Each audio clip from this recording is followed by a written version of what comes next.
Assalamualaikum warahmatullahi wabarakatuh. Saya Muhammad Ridwan akan menampilkan cara menginstal VirtualBox dan menginstal Ubuntu sekaligus. Langkah 1 dan langkah 2. Oke, pertama di sini akses website virtualbox.org, pilih yang download. Lalu di sini pilih kita akan menggunakan VirtualBox di platform mana. Nah, ini kita akan menggunakan di Windows. Nah, ini diklik, nanti akan lanjut ke proses instalasi. Di sini saya sudah melakukan instalasi, jadi kita langsung saja buka .exe-nya. Kita tunggu sebentar. Nah, ini di next, ini kita accept license-nya. Ini untuk penyimpanan VirtualBox-nya. Next, ini kita yes aja. Di sini kita custom setupnya kita centang-centang saja. Ini opsional. Nah, ini akan ready to install. Nah, karena saya sudah melakukan install, maka saya akan skip aja dan saya akan langsung membuka VirtualBox-nya. Nah, di VirtualBox di sini saya akan mencontohkan bagaimana menambahkan virtual machine yang baru. Nah, di sini kita misalnya Ubuntu 2. Ini untuk karena saya sudah banyak file Ubuntu di sini percobaan. Kita pilih memory size-nya 4000. Ini grade of virtual, ini tipenya pastikan Linux dan versinya Ubuntu. Create. File size-nya 25 GB, kita pilih 25 GB.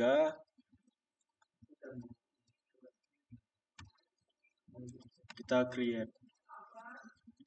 Nah, sebelum kita start mesinnya, kita ada beberapa penyesuaian terlebih dahulu.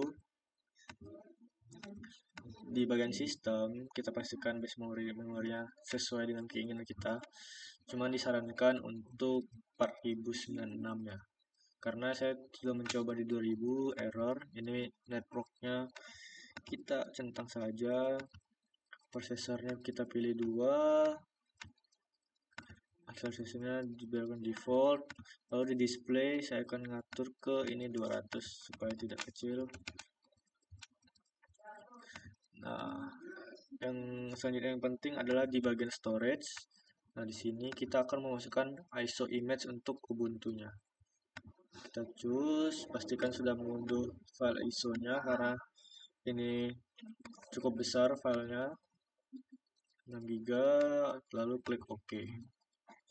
Nah, setelah sudah mengatur konfigurasi mesinnya, kita start saja. Biarkan membuka Ubuntu dan menjalankan proses instalasi. Nanti di proses instalasi kita akan mengatur beberapa konfigurasi lagi. Ini kita pilih try or install Ubuntu, enter. Kita tunggu prosesnya membuka.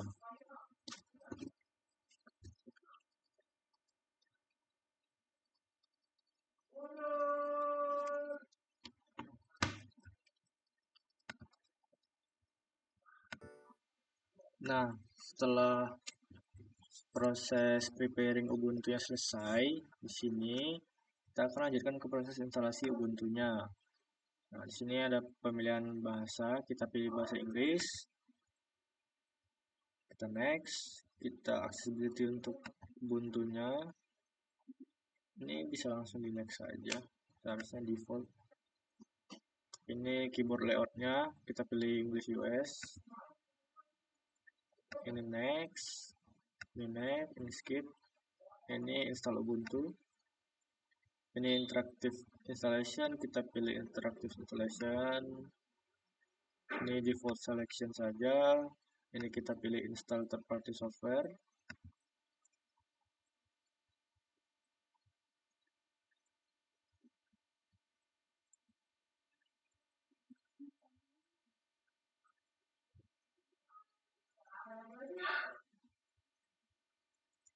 Ini pilih hapus disk dan install Ubuntu. Nah, di sini kita bikin akun Ubuntu-nya. Saya masukkan Ilham, biarkan username Ilham saja. Masukkan passwordnya, bikin password. Nah, langsung next saja.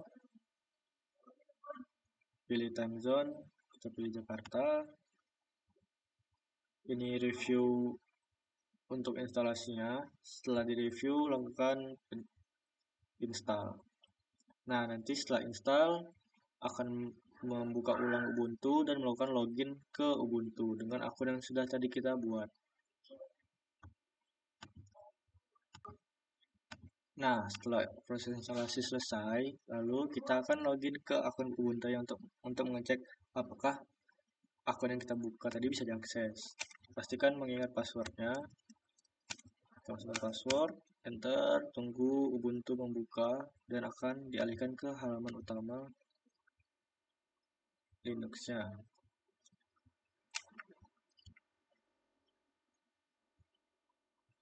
Nah, sudah berhasil masuk ke menu utama Ubuntu. Nah, langkah-langkah selanjutnya akan dilakukan oleh teman-teman saya. Oke, pada poin ketiga ini saya akan menjalankan manajemen pengguna dan juga grup. Di sini kita akan membuat grup terlebih dahulu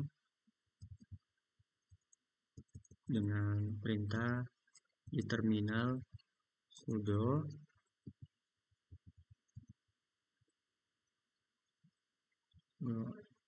group add new group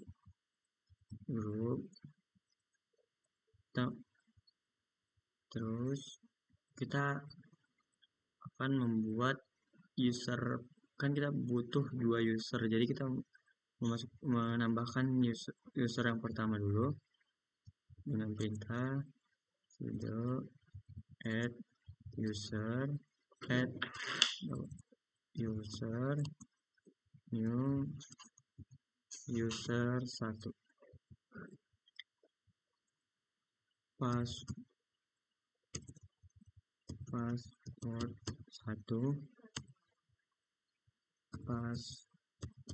1, full name user 1, phone number kita pin 1, phone kita ini. Oke. Kemudian kita masukin untuk user yang kedua.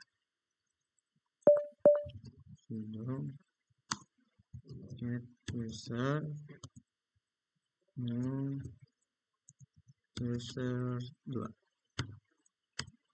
Seperti yang tadi, kita masukin password 2, password 2. Kita add name-nya lagi. Ini 2 aja, ini 01. Kita lihat. Oke.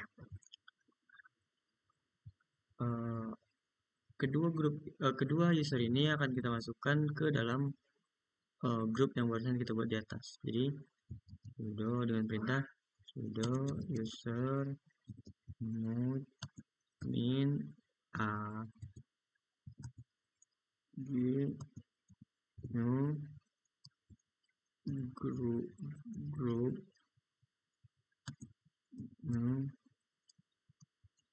user 1. Ini memasukkan yang user pertama. Kita akan lakuin juga untuk langkah user kedua. Untuk memverifikasi hasilnya bagaimana? Jadi kita akan menginputkan perintah lagi dengan perintah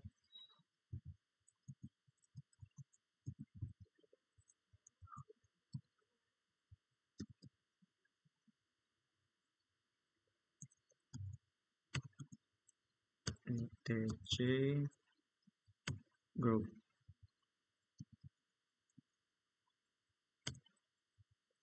Tuh, ada user 1 dan juga user 2. Oke, untuk yang selanjutnya kan kita akan mengamanin data untuk user 1 sehingga user 2 itu nggak bisa mengintip data dari user pertama dengan perintah sudo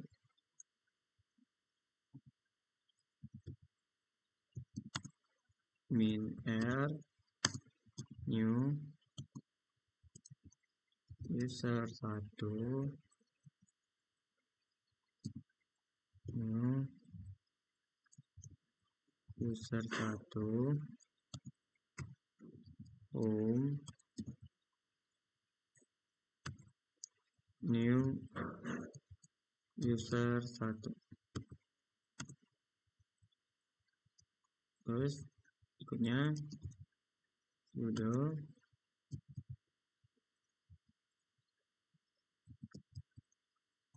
.700 home new user 1. Kita akan cek di sini ls min ld spasi home new user 1. Oke. Jadi hasil dari step mengamankan ini jadinya ownernya itu yang user 1. Jadi yang memiliki akses penuh di dalam user 1 ini hanya user 1 tersebut, sedangkan user 2-nya tidak bisa mengakses untuk data dari user yang pertama, user 1. Untuk step 2 ini, untuk step selanjutnya akan dijelaskan oleh teman saya. Ya, baik, di sini saya akan penggunaan snapshot dan restore. Jadi yang pertama itu masuk ke Ubuntu ini, lalu kita tekan yang snapshot ini. Oke, lalu tekan tombol, klik tombol ambil, lalu kita beri nama snapshot sistem versi dan deskripsinya kondisi setelah OS terinstall dan manajemen user selesai. Lalu klik OK. Tunggu. Oke, setelah sudah memberi nama filenya, kita kembali ke terminal Ubuntu. Lalu kita buka terminal Ubuntu-nya. Kita ketik touch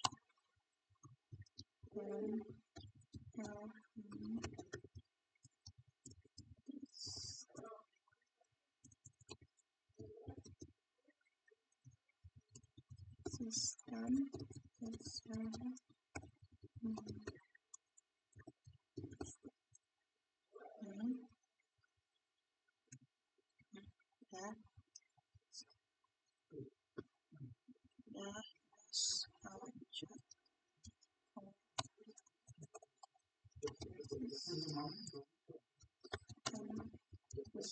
Ini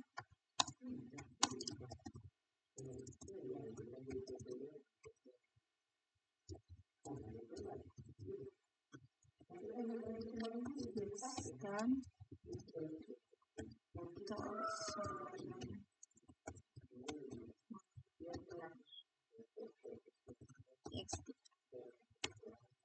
nah, terus kita buka filenya. Nih, kita cek sudah ada atau belum. Ini udah ada, kita buka.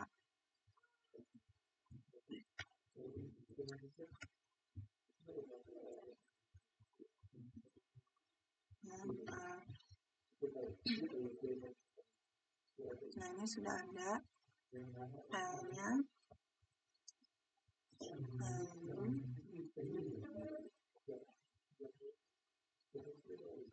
Kita matikan VM Ubuntu-nya di shutdown.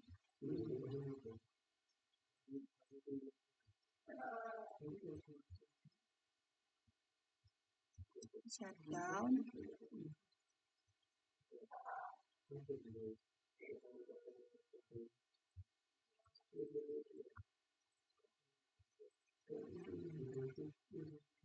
Dan lalu kita klik lagi di snapshots. Nah, terus kita jalani.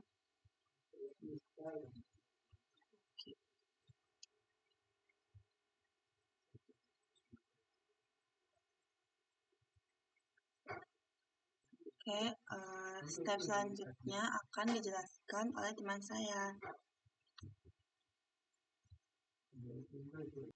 Oke, perkenalkan nama saya Fitra Mansur. Di sini saya akan melanjutkan step selanjutnya yang yaitu konfigurasi jaringan mesin virtual. Nah, hubungan antara VM dan host itu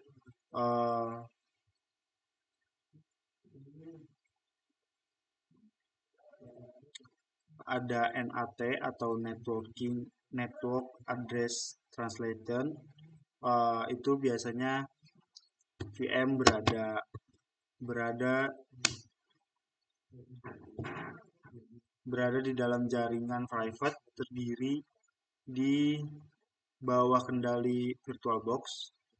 VM bisa mengakses internet dengan meminjam IP host, tetapi komputer di luar atau komputer host tidak bisa langsung mengakses IP VM secara instan. Ini sangat aman untuk dicoba. Lalu ada bridge adapter, yaitu VM akan seolah-olah dicolokkan langsung ke switch atau router fisik yang sama dengan host. VM akan mendapatkan IP dari DHCP router utama di rumah atau di kampus pada saat ini, di tempat kita berada. Terus kelebihannya yaitu VM bisa di-ping dan diakses langsung oleh perangkat lain di jaringan lokal. Nah, lalu kita akan menguji bagaimana koneksi internet di VM. Nah, yang pertama kita harus memastikan bahwa VM kita berada di network NAT. Nah, ini kan dia udah di NAT.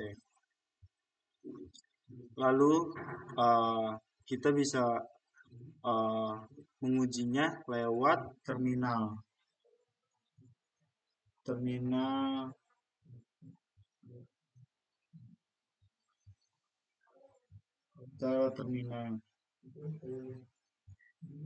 Ubuntu-nya. Nah, di sini kita coba untuk menguji koneksi dengan ping ke DNS Google, yaitu ping -c 4.8.8.8.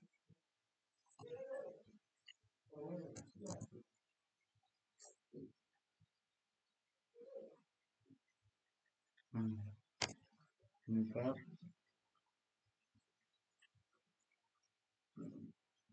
Lalu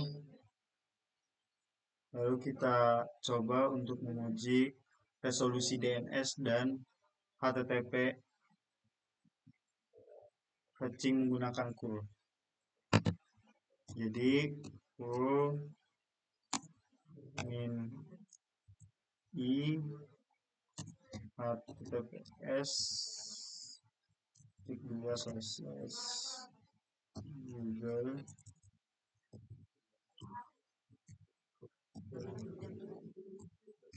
google.com.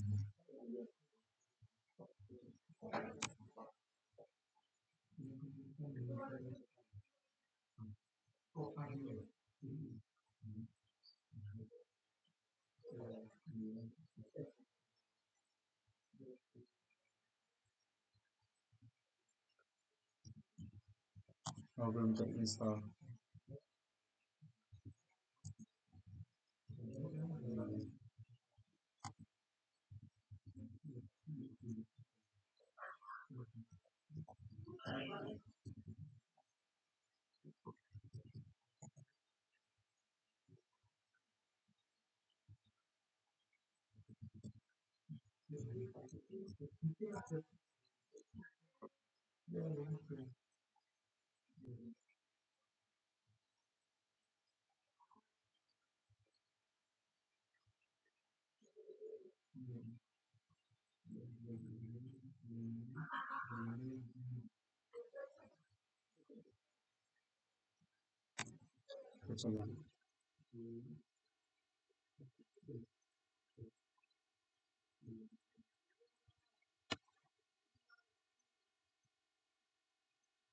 Nah, dia di sini mengembalikan status HTTPS 200. Jadi secara tidak langsung paket ini berhasil. Bisa dibilang berhasil. Nah, lalu kita coba untuk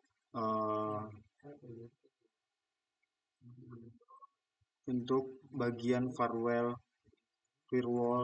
dan aturan aksesnya.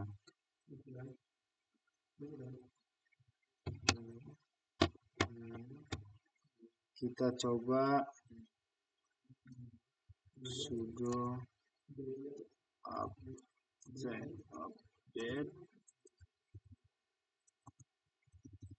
dan sudo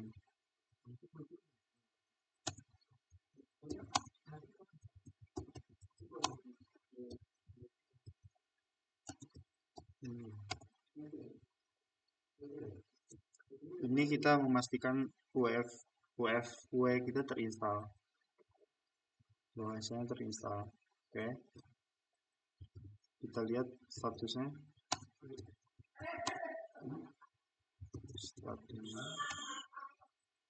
Nah, statusnya inaktif ya. Terus kita mengizinkan SSH terlebih dahulu. Sudo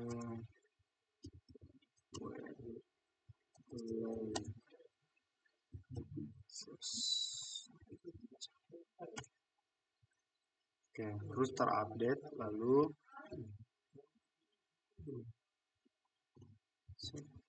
sudo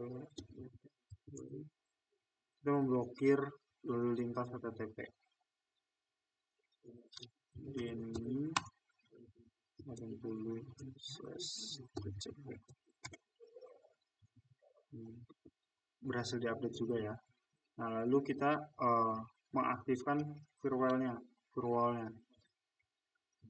Terakhirnya kita mengaktifkan firewallnya. UFW enable.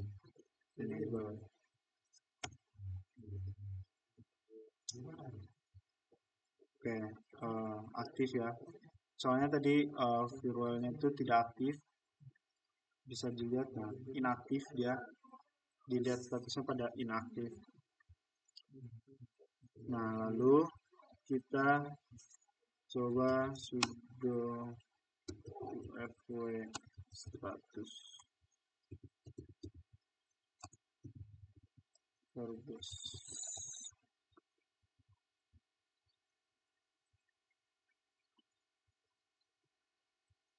Nah, ini aturannya dari awal sudah terlihat ya.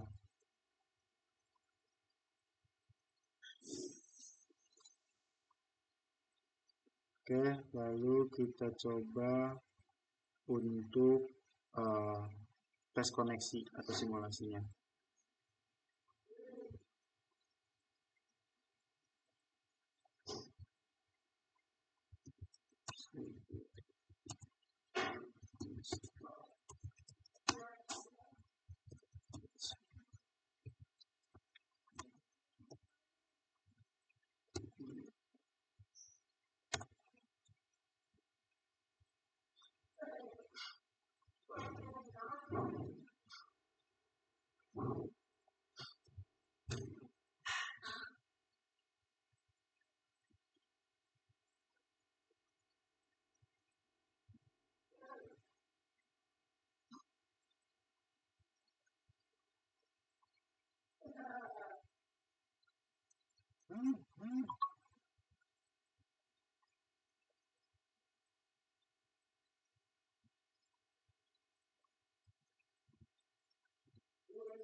Nah, ini udah berhasil.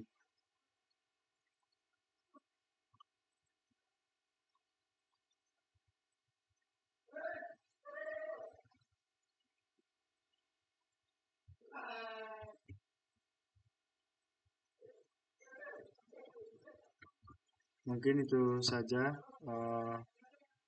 dari saya. Terima kasih.